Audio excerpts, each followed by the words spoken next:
जब भी दूरदर्शन की बात होती है, इसके अनगिनत धारावाहिकों में रामायण और महाभारत पहले पायदान पर खड़े नजर आते हैं। महाभारत का जिक्र छिड़ते ही आज भी इसके सभी पात्र एक एक करके आंखों के सामने मानो जीवंत हो उठते हैं। हर किरदार अपने में संपूर्ण था। दोस्तों, जिस तरह एक असाधारण स्त्री होकर भी द्रौपदी ने अपने जीवन में बहुत कष्ट झेले, उसी तरह बी.आर. चोपड़ा की द्रौपदी यानी रूपा गांगुली की जिंदगी ने भी बहुत हिचकोले खाए। कभी सफलता और शोहरत की ऊंचाई देखने वाली इस एक्ट्रेस ने वो वक्त भी देखा जब ये अपने ही घर में पाई पाई को मोहताज हो गई थीं। रूपा का एक्टिंग की ओर कोई रुझान नहीं था। फिर वो मनोरंजन जगत में कैसे आईं? महाभारत के सेट पर ऐसा क्या हुआ था जिसके कारण वो खूब रोईं? देश भर के लिए एक सेलिब्रिटी बन चुकी रूपा गांगुली अपने कैरियर के पीक पर जाकर आखिर क्यों इंडस्ट्री से गायब हो गईं? अपनी पॉपुलैरिटी की कीमत उनकी मैरिजल लाइफ ने कैसे चुकाई? साथ ही जानेंगे कि आखिर क्यों अपने से 13 साल छोटे बॉयफ्रेंड के साथ उन्हें लिव इन में रहना पड़ा। और बताएंगे वो वाकया जब 20 लोगों की हिंसक भीड़ ने न सिर्फ रूपा के साथ छेड़खानी की, बल्कि उन पर इतनी बेरहमी से हमला किया कि उनका ब्रेन हैमरेज तक हो गया था। क्लासिकल डांस में माहिर और रविंद्र संगीत की गायिका रूपा गांगुली का कैसा रहा अब तक का कैरियर, और जानेंगे उनके निजी जीवन से जुड़ी कुछ और बातें। बने रहें हमारे साथ। आगे बढ़ने से पहले आपसे रिक्वेस्ट है कि चैनल को सब्सक्राइब कर लें और बेल आइकन को प्रेस कर दें ताकि आपको हमारे नई वीडियो की जानकारी तुरंत मिल सके।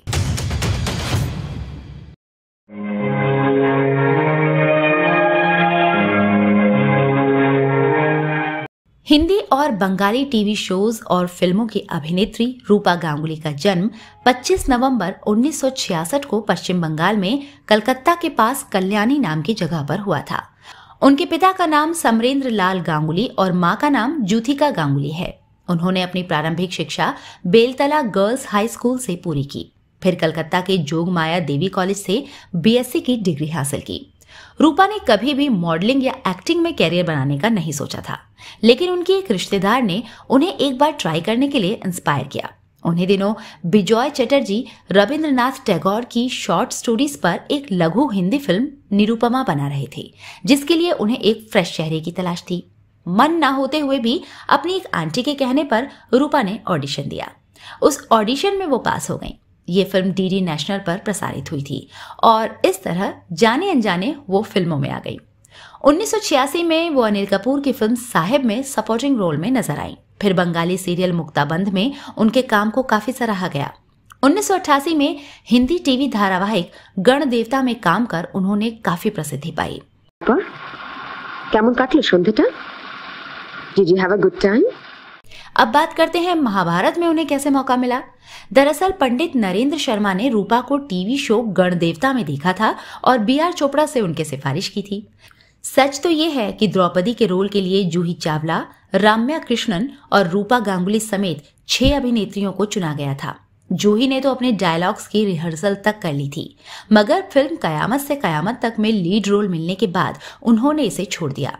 जूही के बाहर होते ही रूपा गांगुली को इसके लिए फाइनल कर लिया गया, क्योंकि इस रोल के लिए एक और दावेदार राम्या कृष्णन के मुकाबले रूपा की हिंदी थोड़ी बेहतर थी।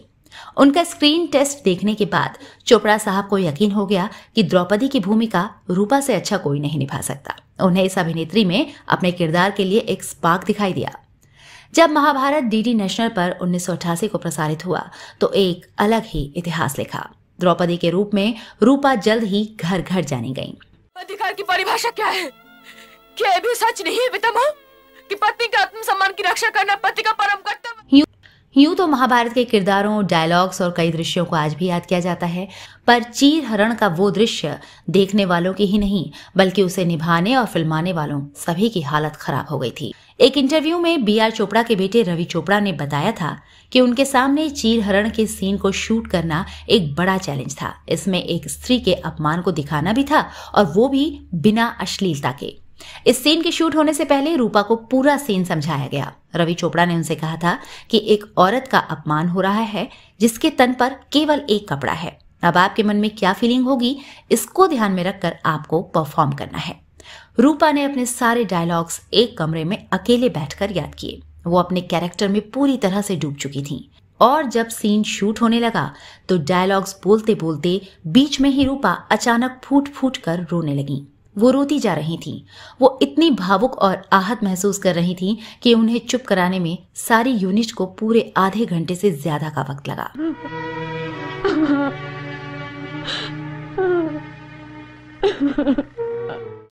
उन्होंने दोबारा ऐसे किया।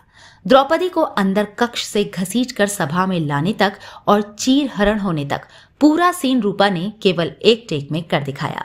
इस सीन में उनकी भावपूर्ण और प्रखर संवाद अदायगी आज भी हैरत में डाल देती है।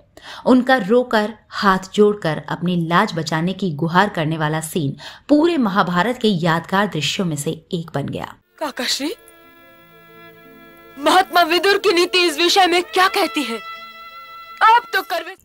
रिपोर्ट्स के मुताबिक उस दौरान चीरहरण के सीन को दर्शाने के लिए करीब 250 मीटर की अनकट साड़ी का खास तौर पर ऑर्डर दिया गया था। हालांकि रूपा ने 6 मीटर की ही साड़ी पहनी थी। स्पेशल इफेक्ट्स के जरिए सीन में 250 मीटर की साड़ी को दिखाया गया था।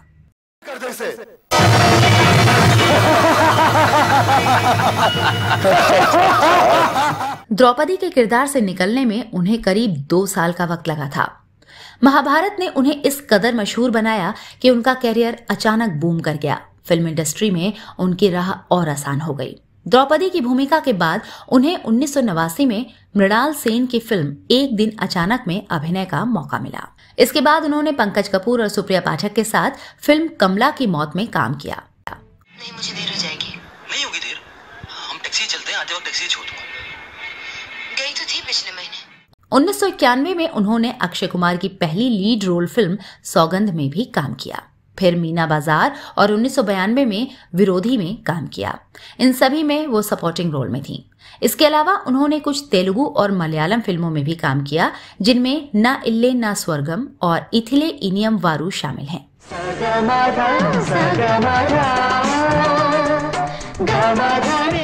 फिर उनका बांग्ला फिल्मों की ओर झुकाव हुआ। 1993 में गौतम घोष की अवार्ड विनिंग फिल्म पोदमा नोदीन माझी में वो लीड रोल में नजर आईं। 1995 में अपर्णा सेन की फिल्म युगांत में न सिर्फ उनके अभिनय की जमकर तारीफ हुई, बल्कि इसके लिए उन्हें कई पुरस्कार भी मिले। फिर रूपा ने ऋतुपर्णो घोष की फिल्म बारी वाली में काम किया। 85/1 एक्शन।